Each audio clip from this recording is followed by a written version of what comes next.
Hallo og hjertelig velkommen til Jømp, podcast hvor vi snakker om spill og litt til. Mitt navn Jon Edvard Genius, og med meg har jeg... Michael Breien. Er Fabregas blitt hemmelig nå? Michael Fabregas Breien. Det er skikkelig. Jeg vil bare vise at jeg ikke er interessert i fotball. Neida. Jeg lover å være interessert i fotball, jeg er ikke for meg. Ja. Jømp er podcast som snakker om spill og litt til, og i dag, eller denne episoden her, så er vi på Konsoll. Ja. Bergensk spillmesse, og en av de kuleste spillmessene, om jeg får lov å si det. Kjempegøy. Dagens episode, og neste episode faktisk, det er stappfull med gjester fra spillindustrien. Vi har spilljournalister, vi har spillutviklere, vi har Jan Christian Heiger. Vi har folk. Vi har folk Her med folk fra verden over. Som kan mye mer enn oss som spill. Ja. Så denne episoden er bare stappfull med intervjuer, og så ses vi på slutten for å si ha det, og masse på dere om å abonnere og dele og podcast og diverse. Skal vi bare sette i gang med det da? Kjør på! Kjør på! And now we're here with our first guest from Konsoll. Would you like to introduce yourself? I suppose so. I am Cedroni. I'm a freelance sound designer. I was based in Chicago, but I moved to Norway 2 months ago. Yeah, because the second question was, how has Norway been treating you this weekend, like this week? But you live here. It's been treating me well for the past 2 months. Yeah, how did you get here? How does that happen? Yeah, it's a weird story. So basically the short version is I was working part-time freelance and a day job, and then I decided the day job was sound design, and then I decided I wanted to pursue games full-time as freelance.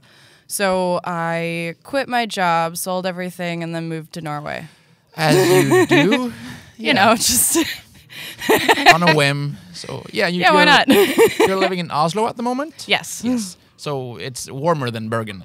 Only slightly. Slightly, but we had the first snowfall right when I was back. So we always have rain. So if there's snowing, if there's sun, we always have rain. So that's nice, I guess. What are some of the projects you've been involved with, both in games and other sound projects? So I still work in kind of a lot of facets of audio. So I was actually doing school for music recording. That's where I started.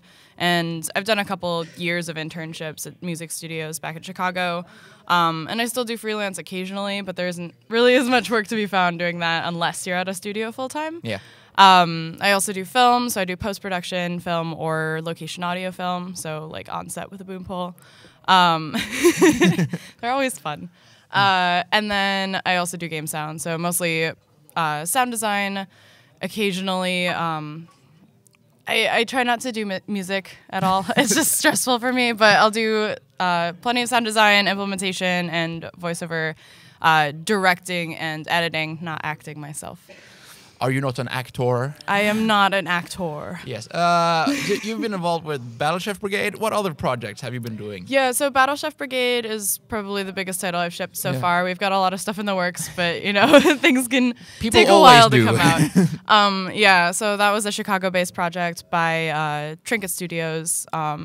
I was actually really excited about that before I was involved in it at all. That's cool. So that was a really cool experience because I was like, oh, I'm so excited. I missed the Kickstarter, but I can't wait for it to come out. And then they're like, hey, we need help. Like, awesome. Okay. Yeah, so I did, I assisted with the VO editing because there was just too much for the main sound designer to take on by himself because the whole thing is narrated.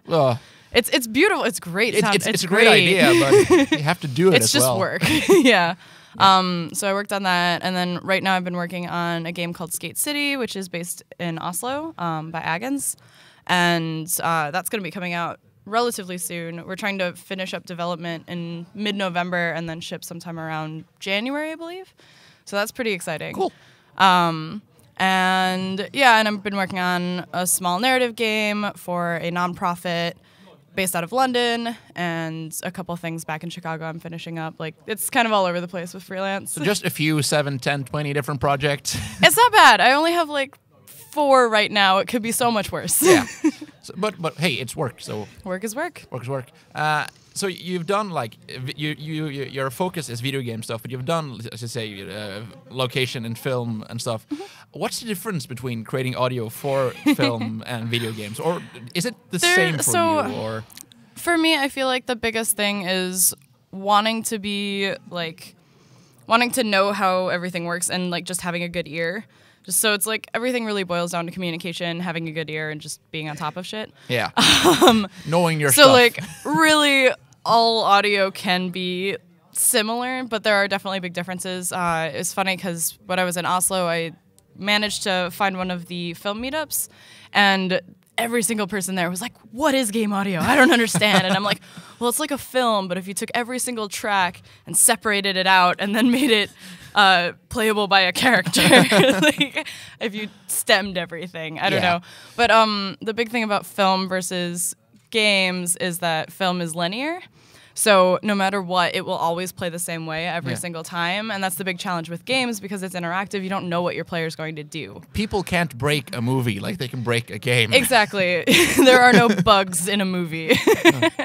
So, yeah, but it's definitely a different process, too, especially if we go back to VO editing. VO editing is more the phrase used for games because it's voiceover. You don't see the person on screen, but it's dialogue in games or dialogue in film. And film dialogue editing is a nightmare in comparison because there's always a certain amount of noise that you can't get out of. It sounds like the room that they're in. So instead of getting rid of the noise, your job is to put in more noise so that it sounds natural, but also then you're just working with noise and you've got these little tiny loops of noise that you have to make sure they line up, and it's just like, it's so tedious.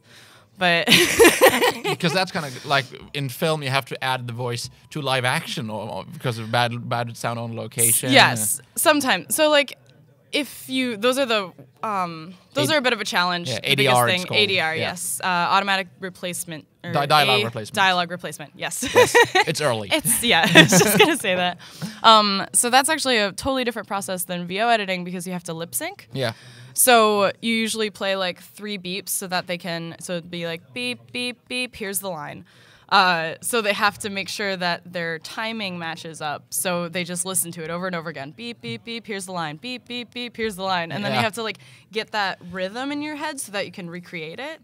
So it's a lot more of a process of like making sure that it matches. And then on the audio side of things, we have to EQ it, add noise, compress it to make it sound the same as on set. And then put it in the middle of another line on set, and then and it's overlines or overlaps. And that's one of the fascinating things because in the US, at least how I've perceived it as a Norwegian, is that that's kind of looked down upon. That that's a boring, like not the boring. That's a so. It's funny because in film, there's definitely that big culture of make the interns do the shitty work. Yeah. Also, sorry, I'm swearing. No problem. We're on the internet. It's fine. Cool. So there's this big concept of make the interns do all the work you don't want to do. So laying in footsteps is literally the worst thing. I worked on a feature length when I was still in school, and I didn't have access to a Foley studio. So I had to lay in every single footstep by hand. And then the editor decided to change the edit. No. So all of my work was gone, and I stopped working on that project. But everybody's got to have a couple bad ones. Yeah. But yeah, so it's funny because I haven't noticed this in games as much. You just kind of like automatically do everything. But when you're in film, if you were to work at a studio, you do footsteps for a year. You do like organization of the studio. You do like all that like grunt work. You go up. It's funny. The previous voice of Mickey Mouse started sorting the mail at Disney. Then he like, you have a funny voice. Come work with me. So yeah. So you just start at the bottom, then work your way to Mickey Mouse. Yeah. You said you were a fan of Battle Chef Brigade before it came out. Do you play games? I'm presuming on your free time, or yes, when I have time. When you have time. That's the game dev issue for everyone. I think I've kind of made myself a rule that I will not play anything over 12 hours because I won't get to the end and then I'll just be really sad. Yeah, it's funny. We had a previous guest on Jømp that's here on Konsoll, Petter Meldal. He's a Norwegian game developer. He was like, "Have you played this? I've watched it on YouTube. Does that count?" Oh yeah, if it's a longer game and I'm really interested in it, like I was hearing a lot about God of War. I've been wanting to watch a bit of Spider-Man. Like if it's too long, I'll just watch a playthrough. But then the walkthroughs sometimes like they'll do things that like the puzzle solution is right in front of you, like, and I'm just screaming while I'm watching it. And it's not. You can't interact with it. It kind of defeats the purpose, but also you still get to experience, kind of see how the gameplay works, how, like, it's kind of like watching someone playtest. It's like, what would somebody else do? Yeah, don't do that. What do you do? I want to play that. I don't have time to play that game. Go exactly. on. So what games have you been playing lately? Man, I finished Wander Song recently. That was adorable. Very, very indie. I think they're all Vancouver-based, at least the audio team is. Yeah. Of course, that's who you know. I ran into them at Indiecade Paris, too. Like, it's funny. I know a lot of the audio people. So Wander Song, I finished Minute not too long before that. Oh, Minute. I it's want very, to play that. It's very solid. It's a solid game. Yeah, I've been mostly playing off my Switch. Yeah. So that's the only thing I can like take with me and be more efficient. Yeah, it's nice. But yeah, stuff like that, small things, you know, small indie stuff that I've been dying to play, things like that. Is there any project you're working on now that people can look for in the future? Definitely Skate City, because that one's coming out soon-ish. Yeah. Where's that coming out on? That's going to be mobile, so iOS, Android. We have social media presence, but it hasn't been updated in a little while. But we should be updating that when we click closer to launch. Yeah. And then the other games actually don't have titles completely organized. Oh, that's nice. So about 5-6 years. Can't brag about that. Yeah. And you helped with the audio on Battleship Brigade, so play that. Oh yeah, that's of course. A good game. Never forget that. And if they find you interesting, where can they find you on the internet? Oh yeah, my Twitter is just my name, ALICEDRONI. And then my website is also my name. My email is my name. Keep it simple. 66. Like it's yeah. I branded pretty consistently. Smart. Thank you very much for coming. I hope you have a great stay at the rest of the console. And yeah, thank you so much for having me. Wonderful. Thank you. Hi, welcome back to Jump. Now I'm here with Jake from Studio MDHR, right? Mm-hmm. Yeah. He's worked on games as Cuphead, and I was just wondering, would you like to introduce yourself? Yeah, my name's Jake Clark. I've been animating professionally for about 5 years now. I worked on a few cartoons for TV, and then got hired out of the blue to work on Cuphead. And then, worked 3 years on that. Then it came out last year, and now we're back working on some DLC for the game. Which looks great. Oh, thanks. Yeah. So you just met these guys randomly, or were you just hired out of? I hired totally out of the blue, like I didn't apply or anything. Wow. I've been meaning to ask. I keep forgetting to ask actually how they found me. I think it's because I made this comic about Satan baking cinnamon buns. Where can I find this? On my Tumblr. Nice. Jake-Clark.tumblr. But yeah, then one day they just emailed me out of the blue. I guess they stumbled into my reel somehow. Possibly, like the comic I made got pretty viral, and I got hired, I think, within a week or two of that kind of blowing up. So I think that's how they found me, but I'm not positive. Maybe they saw your old cartoon shows. Maybe. What did you used to work on before Cuphead? So I worked on Breadwinners. Like most of the cartoons I worked on aren't too big. Like Breadwinners, it's this Nickelodeon cartoon about two ducks that fly around in a rocket van and deliver bread to people. And I worked on a concept. It's a Canadian show called Mother Up, which I don't think it's well known at all or anything. Yeah. And then I worked on like the DreamWorks Turbo. That one I've heard of. Okay, yeah, it was heavily marketed here. Yeah, the actual cartoon or the 3D movie? I think the 3D movie, and I think I've seen clips of the cartoon. Okay, yeah, because I worked on the cartoon, not the 3D movie. Yeah. That's what I did before. Cool. So I bet the answer to this question is it was hard. But how was working on Cuphead? It was hard, but also awesome and fulfilling and creatively stimulating and just super fun. Like just the range of stuff that I get to do, because it's not just like I'm being told exactly what to animate, and there's a ton of freedom. Yeah, I'm doing concept art, I'm doing design, I'm coming up with ideas for things, and there's like a big range of different stuff that I was working on, so that kept it like every week I'm going to be working on something different. Yeah. So that always kept it exciting. But yeah, it was hard as well, for sure. And as someone who's really interested in animation, you must be it must be really nice to work with this art style, which pioneered the entire genre. Yeah, super cool. Like it was completely unexpected, and like because nobody had really made a game like this before.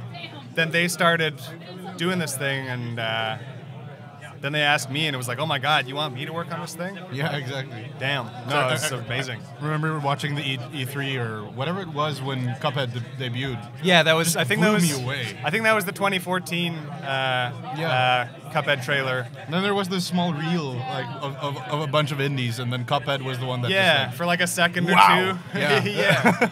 What's that?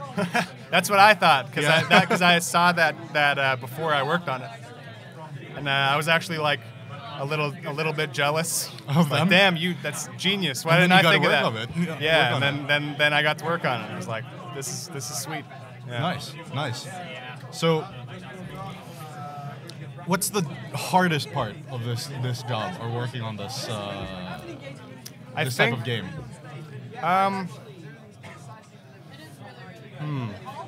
I think, like, for me, it wasn't too bad in this way because I was actually paid like a decent wage and everything.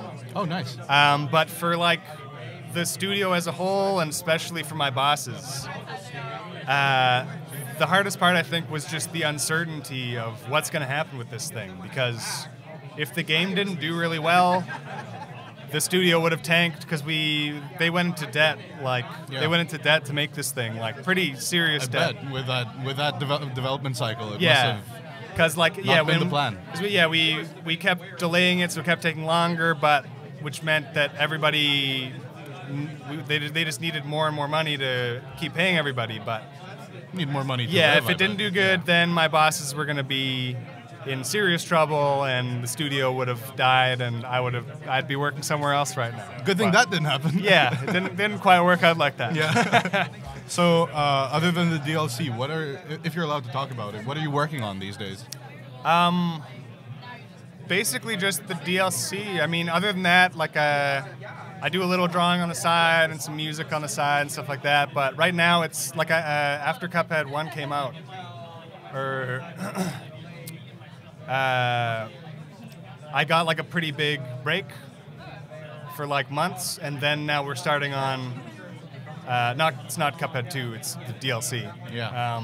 But internally, I bet it's called Cuphead 2. Yeah, pretty much. Yeah. So yeah, now I'm working on the DLC full time again. So it's basically just like I was working on the original. Yeah. Yeah. So, I bet with animation being such a time-consuming activity or time-consuming work, do you have time to play anything at all? Yeah, because it's basically like I can't 100% of my time be working. No, of like course. I can't just like work, sleep. You'd be work. zombies. Yeah, it's like I would just.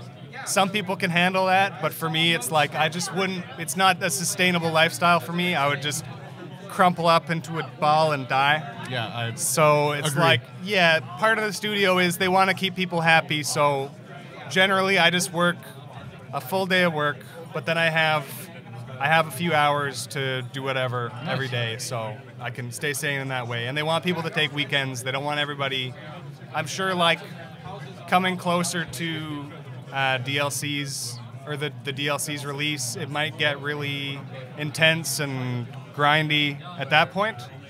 But for now, It's cool. They want everything to be sustainable because, like, at the end of Cuphead 1, we were crunching away, like, long days for I bet. months and months and months before it came out. I guess that's part of the industry at this point. Yeah, well, Starting to shine a light on it with the whole Red Dead scandal. But yeah. That's pretty common. I mean, honestly, the whole Rockstar thing, that really shined a light on the thing, but like I think that's pretty common. Like I don't think it's like it's just Rockstar. Rockstar's the devil. But since Rockstar's the big one that brag about it. But it's good that it is starting this big conversation because it is a problem. It's like it is a problem. It is kind of just a reality, but it kind of shouldn't be for a lot of these companies that actually have the money to take it a little bit easier and not like say this is the release date, we have to get it out on this time, and so we're gonna put, like, they could just push it back a little bit and then the employees wouldn't be so overloaded. But instead, it's just like, because they have to get the game done by the certain amount of time, that extra work is just loaded onto the animators and the programmers and everything. But I bet crunch would still happen even if you got 6 months more dev time.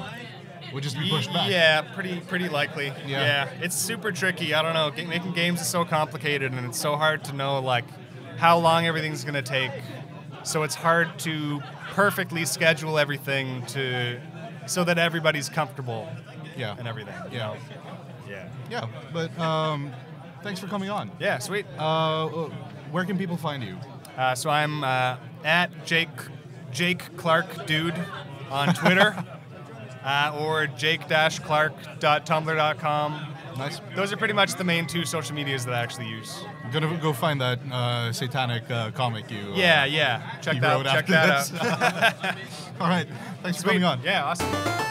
So I grabbed a random fella. Well, it's not someone random. Someone I met yesterday. Would you like to introduce yourself to our audience?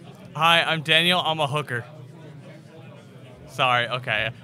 You're a Daniel. That's correct. Yeah. My name's Daniel. I'm a game reviewer from Gamers Haven. And you're also an American. How come we have so many Americans here? How did you get here? Well, They're invading us. yeah, we're invading. Yeah. Well, we saw our president. I was like, wait. I can do better. I like rain. Let's go to Bergen. Yeah, pretty much. Well, to be fair, it's not that different from Florida. Yeah, because you're from Florida, where I've been on holiday. Yeah, everybody's like, oh, Florida, it's all sunshine. Oh, No. does that mean you work for Disney? I used to, actually. I actually did. Yeah, I was doing landscaping at Disney, and I was also, I worked in the restaurants. What restaurant? Crystal Palace at the Magic Kingdom. Ooh, I've eaten there. Yeah, I've seen the kitchen. I don't know why you still eat there. Well, that's a good point, but that's any kitchen at any theme park, basically. So, Like, yeah, to give you an idea, it's like about 80 people in a kitchen that can only accommodate 12, shoulder to shoulder, and nobody knows what deodorant is. this isn't the correct place to say this, but that sounds like a gaming convention. Yeah, it does. Yeah. Not this one, because these guys are professional mostly. But Like Europeans are actually pretty good on hygiene. I think it's just the Americans that have issues. we had our rounds in the old days with the French kings that pooped in the corner of their castle, but except from that, we're good. We had what was known as the famous... Oh, wait, no, can I swear on this? Sure, swear. We had what was known as the famous shit shoveler. Yes. But, okay, let's move away from poop and Disney. Yes. Video games. So, how has Konsoll been for you this year? This is actually my first console and probably my only one, seeing as I may have to go back to America soon. Aww. Yeah, heartbreaking, I know. Yeah. But it's, how has it been? It's good, right? Yeah, it's informative. I get to meet a lot of the people I normally critique. And That's scary, right? yeah, a little, but like I got +10 to my charisma, so I think I'm fine. Ah. Joke. Yeah. Yeah, that's funny because I've met several times, not here, but I've met Jømp, who was one of the developers of Owlboy, which I wrote a review of, and I was like, hi, I commented on your art, I'm sorry. And it was a positive review, but it's just like, right, that's your thing. Yeah, I actually reviewed a game ages ago from a man called Scott Cawthon. Yeah. People know him now as the creator of Five Nights at Freddy's. Oh. Yeah. Yeah. I reviewed The Desolate Hope, where you play a coffee maker who plugs into a virtual world and fights enemies in a platform game. Because of course you do. Yeah. A short version here. I like the actual combat. It was more like Saga Frontier, and I loved that. But the entire game itself had a very rough edge to it that needed to be beaten down into submission. And I said, don't judge a book by its cover. And, well, I've never been able to review any game for him ever since. That's nice. I've never been like reviewed a game and then told you're not reviewing any more games. We had one game where I was like, this game is better, and they were like, can you talk not so much about the game you like more than our game? I'm sorry.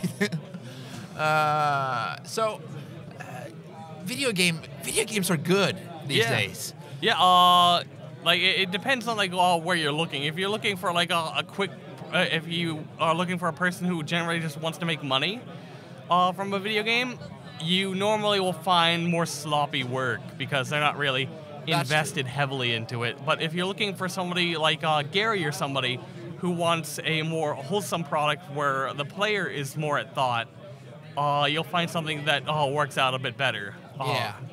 So, if you look at like away from console, just the big picture, the last 2 years in video games, would you agree that they've been better than previous years, or is that just something we think? Because some people are like 2017 was the best year in games. I'm one of those. Do you agree with that statement, or do you not? Since we're journalists. Yeah. Like I use the term journalist loosely here. Me too. I like the term critic more. Yeah. Enthusiast press is a nice word, I think, for it. Yeah. Okay. Enthusiast press to give us like a little positive limelight here. Yeah. we won't not tell you your game does not suck. What? Exactly. Okay. Yeah, but have we had greater years than recently, or do we think that every year? In a lot of cases, people think that every year. Like, Dead Red Redemption 2 just came out, and people are going, oh my god, it's the best game ever. I really love this game. And honestly, I haven't taken, I actually haven't played it, but I've seen a lot of footage of it so far. I've seen a lot of people actively playing it, and it's like, okay, it looks solid, but it's still loaded with bugs, and it sounds like a really good game, but not like a revolution. Yeah. And I haven't played it either, but I'm just hearing all the things about, oh, it's so realistic, and I'm like, aw, I want a game. Yeah, so, pretty much. Like, people are more invested in the realism at this point for certain games instead of like the actual like gameplay itself. Yeah. That you can say that for people that are more invested in the story than the gameplay. Yeah, people are more invested in the graphics than the gameplay. Yeah, exactly. Like I personally, I'm a narrative person. So like for example, Shadow of the Tomb Raider. In comparison to all the rest, the first two were great. The second one kind of dropped off a little, but the third one, it felt sloppy overall. From the mechanics is solid. All that stuff is just like copy-pasted over from the previous generation and improved. But the actual narrative behind the story, the thing that gets the player playing that kind of game, is sloppily done. And it's like noticeable right from the get-go. Like people could read my review, other reviews, and people will be like, oh. Oh. Yeah. The funny thing is, that sounds like a game that I would enjoy it. Well, like, I wouldn't have a problem with it because I'm not against narrative, that would be weird to say, but I'm kind of tired of people saying it's a great game because it has a great story. No, it's a great story. That doesn't necessarily mean it's a great game. I've actually had this problem with the Uncharted series. What are you feeling on that series, Uncharted? Tragically, I haven't yet to touch it because at the time I still have not owned a PlayStation 4. Oh, really? Yeah, and I finally borrowed my friend's PlayStation 4 so I can play all of his Uncharted series, and the power supply blows up. Oh, nice. So I'm cursed apparently with Sony tech. So yeah, because the thing is, I think they're good games, but they have an interesting story, and they have okay gameplay, and they have some huge moments, like spectacular moments to watch and interacting. But people say they're the greatest games of their generation because they have a good story, and I don't agree with that. That's a part of the game. That's not even a part of the game that's only in games. That's the part that we stole from movies, if you see my point. Yeah. So but narratives are very important, but they're not the only thing in games. Like, allow me to break down a little issue I had with Shadow of the Tomb Raider, if it's all right. Sure. I'll try to avoid spoilers for anybody who hasn't played the series or the game in general. Do you become the Tomb Raider finally? Oh yeah. To be fair, in this terminology, yeah, and you're like really fucking badass. Like wow. Like at one point, she even turns into like Rambo, blowing down like a fucking Apache helicopter from the air, and like it's like over the top in terms of ridiculousness. Yeah. But like my biggest issue with the game as a whole is not like the story was weak. You got this build up for characters through all 3 games, and then when you finally get to the climax of it all, they just let you down. You don't get any conclusion to it. It's just, there it is. Okay, that happened. Move on. That sounds like a story from the old Tomb Raider games, ironically. Just go on ahead. We're not important. We don't make games. The other issue I had is they implemented so many new customization features where you can have like 12 different bows through the entire game. You can have like 8 different shotguns, 6 different pistols, and like 8 different assault rifles. However, due to the story and how it takes place, you are locked out of all of that equipment 3/4 of the game. I don't like that. Like, so That's bad. Yeah, the only equipment you get to use for primarily the entire game is just your bow. They don't let you use anything else. They're going back to the basics. Yeah. Simply because of story-driven narrative. Yeah, and that can be effective, but it's be a game first. Yeah. Make a good game first, and make a good story, but like it has to make sense. If people like to hear your ramblings and your thoughts, where can they find you? They can find me on gamershaven.org. You do reviews, editorials. Is there anything you don't do? I actually make funny videos most of the time, and I just do reviews. The only thing I don't do is take money for games. Like, if you want me to say something nice about your game and you want to pay me... right. I thought you were, like, selling games. I'm like, what? No. No, you don't take money for reviews. Yeah, that's what I mean. Yeah. I don't take money for game reviews. And me neither. I'm sarcastic and witty to my last breath. Yes. I just want to say, there's not that many reviewers that do, even though most of the internet means that it does. So, Daniel, thank you very much for stopping by. No problem. Farewell. Hi, welcome back to Jump. Today, right now, we have Raph Koster with us. Would you like to introduce yourself? Sure. I'm a game designer. I've been in the industry for right around 25 years now, making games, and best known for a book called A Theory of Fun and for my work in MMOs. Nice. So you had a talk here yesterday, right? Yes, that's right. Yeah. What was it about? I sadly didn't have time to pass by because I was at the workshop. You missed out. I hear it went very well. Yeah. Got to check out the VOD. Yeah, it was called 10 Lessons Learned. It was sort of a personal talk about things that I wish somebody had told me when I was younger that I would have ignored when I was younger, because that's what young people do. Lessons you can only learn the hard way. So yeah, it was basically, some key lessons over the last, 2 decades of making games. Definitely have to check that out because I'm sure it's good to know. Yeah. So you've been in Norway before? How's Norway been treating you? I'm getting rained on a lot, but no, I hadn't been to Norway before. This is my first time. I had the chance to walk all around Bergen on the first day here. Oh, great.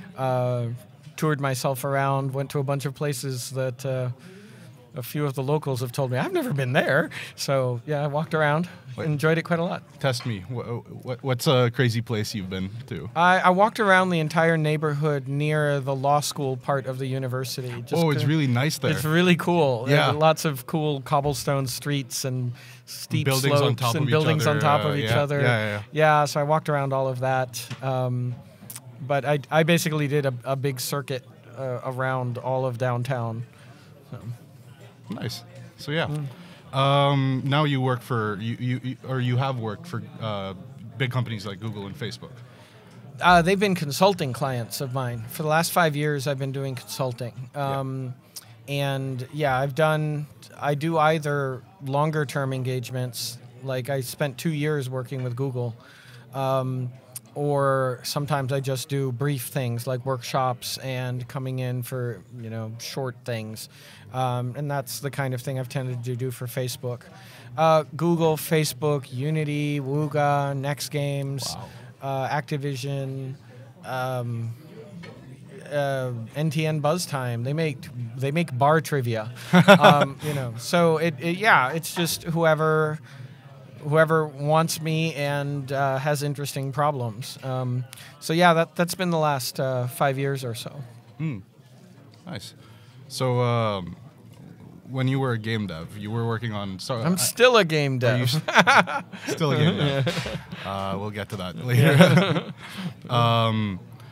You were working on Star Wars Galaxies at one point, right? That's right. I did. I got started with text mods. Then I designed Ultima Online. Yeah. Then I directed Star Wars Galaxies. Then I was chief creative officer at Sony Online. Then I did a startup studio called MetaPlace. Then MetaPlace was purchased by Playdom and Disney, and I was VP at Disney. Wow. For a few years. So, I bet you're used to it at this point. But working with IPs and franchises and properties these big, how does that challenge you? Oh, well, it can be pretty painful, to be honest. It means that, first of all, your vision is subservient to somebody else's, right? The IP is usually about something, and you have to try to capture what it's about, and that can shape what you want to do pretty dramatically. But you also have to bring whatever's unique about your own work and about the kind of game you're making into the mix. So that adds a layer of complication. And then you have to get everything that you do approved. And that can add an enormous amount of paperwork and a lot of delays into the mix.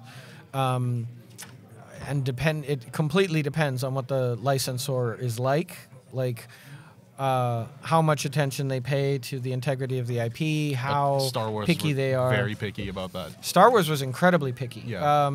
Star Wars has there are employees there whose sole job it is to be the continuity coordinator for your title, which that applies whether you're making a lunchbox or you're making a comic book or a novel or a game. They know everything about the Star Wars universe. There's a research library of everything ever published or created about Star Wars. And they can go in, and they have professional librarians that can tell you, oh, it's set during this time period, here's what was going on, who was alive, who was dead, what technology existed, all of that. And you, of course, are adding new things to the universe. Those all have to get approved up through the continuity coordinator, and possibly, depending on what it is, it used to, it doesn't anymore now that Disney bought them. But some things used to have to go all the way up to George Lucas personally for his approval. Yeah, but that's very different now with the new canon and everything. I don't have recent personal experience. No. But I was actually at Disney while that acquisition happened. Oh, wow. So I was there to see the first games made at Disney. So you were there before and during. Yeah. Yes, that's right. Really and the approval stuff is still there, right? Like, it's just part of working with a big brand. Yeah. Disney was just as picky internally. If you were making something with Snow White, there is somebody inside of Disney whose job it is to look at any Snow White things you draw or render, and they will send you back corrected images where they have said, no, the sleeve is wider than that. They will literally correct your art for you. That's insane. I know a couple of friends who could do that job pretty well, I feel like. A lot of fans can do it pretty well, yeah. right? They certainly did with Star Wars Galaxies. They know better than anyone. They know better than anyone, yeah. Yeah. So after that, what are you doing today? Well, I left Disney 5 years and change ago, and I resolved to go out and do indie work, make nice. my own games. I made a bunch of puzzle games that I didn't ship, and I made a bunch of tabletop games that are currently getting looked at by publishers. But I got distracted by the consulting job offers, and it's good to eat. So I started taking on more and more consulting work. I bet it's nice to have a balance between your passion work and your bringing home the money. Yeah, Yeah, I mean, I'm in a lucky position where I can afford to be picky about the consulting jobs. I don't have to take them. Must be liberating. Yeah, but they consume creative energy, and so if you have that going on, it's actually really hard to focus on your own work. You're often acting in an editorial role. Yeah. But it's it's still work. You still are spending creative energy. Still tiring.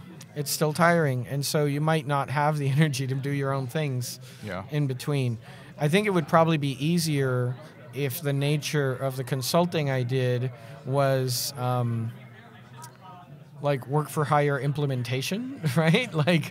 But it's not. I tend to be doing product strategy consulting. So they ask me in when they have a product initiative that they want to do and they don't really quite know how to do it. And that means I'm often involved, at the beginning, helping them conceptualize, figuring out the audience, going through the whole process, right? And it's a big mental commitment. Writing the strategy documents, the vision documents, all of that sort of thing.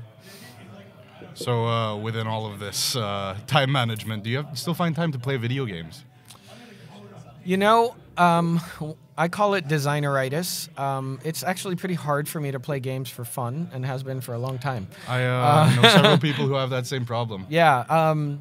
I help judge for a few awards, and so towards the end of the year, I generally get to play about 100 games in the space of 2 months, and I get to see the best of everything from the year. That's nice. That's pretty nice. Yeah. So that's coming up. It should be starting really soon. So we're entering award season, judging season. So so I do tend to get to play games, but not too much lately. Not right now, because. Now it's work. Now is work. Yeah. And playing video games is work, so I bet. Yeah, it's hard for me to play a game and not analyze it and break it down and critique it. And, yeah. So for relaxation, I often go towards playing and writing music or reading books. Nice. Anything good you've read or played, or what was the last good thing last thing that truly impressed you? Oh gosh. There's a lot of things. For anybody who likes science fiction and fantasy, I would highly recommend the Broken Earth trilogy by N.K. Jemisin. It's one of the best works of science fiction in the last, I don't know how long. Nice. It's truly excellent. It just pulled off something that never happens, which is winning. It won Best Novel for every single book in the trilogy. Impressive. It is very impressive. Got to check that out then. Yeah. Yeah. Thanks so much for coming on. Sure. This was an easy set of questions. Yeah. That was easy. All right. So where can people find you? raphkoster.com for the blog. Yeah.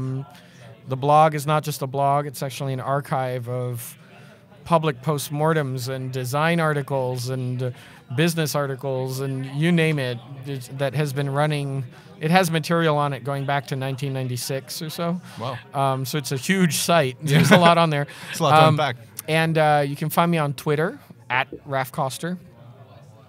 Easy to find there. Yep. Cool. Well, thanks so much for coming on. Sure. Thanks for having me. Det var del 1 av 2 med Jømp på konsoll.